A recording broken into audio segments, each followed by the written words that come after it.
बच्चों, आज हम आपकी 10वीं कक्षा में हिंदी के पाठ्यक्रम से वाच्य के बारे में पढ़ेंगे कि वाच्य किसे कहते हैं, वाच्य के कितने प्रकार हैं, उनके भेदों के बारे में चर्चा करेंगे। आशा है कि आप इसको ध्यानपूर्वक समझेंगे।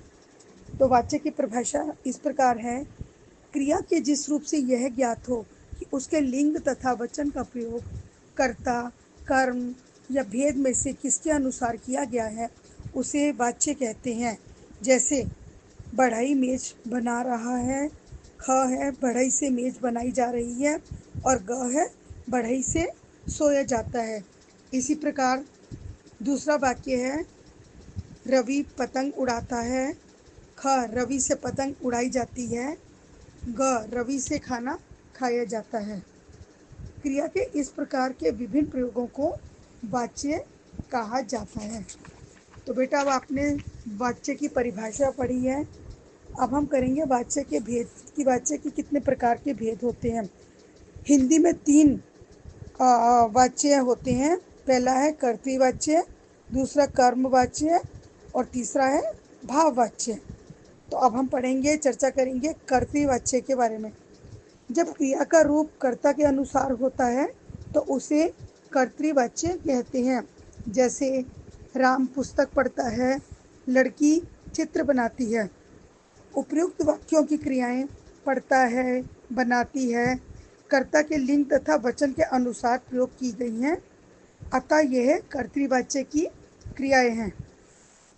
अब हम चर्चा करेंगे कर्मवाच्य के बारे में कि कर्मवाच्य किसे कहते हैं। वाक्य में जब क्रिया का रूप कर्ता के अनुसार न होकर कर्म के अनुसार होता है तो उसे कर्मवाच्य कहते हैं। जैसे समीर से फुटबॉल खेली नहीं जाती, लड़की से खाना खाया जाता है। तो बेटा, अब इन वाक्यों में आपने देखा कि क्रिया के प्रयोग कर्ता के लिंग तथा वचन के अनुसार नहीं किए गए, बल्कि फुटबॉल तथा खाना कर्म के लिंग और वचन के अनुसार किए गए हैं। तो ये सभी क्या हैं? कर्मवाच्य की क्रियाएं हैं। अब हम बेटा चर्चा करेंगे भाववाच्य के बारे में। वाक्य में जब क्रिया का रूप कर्ता और कर्म के अनुसार न होकर भाव के अनुसार होता है तो वहाँ भाववाच्य होता है।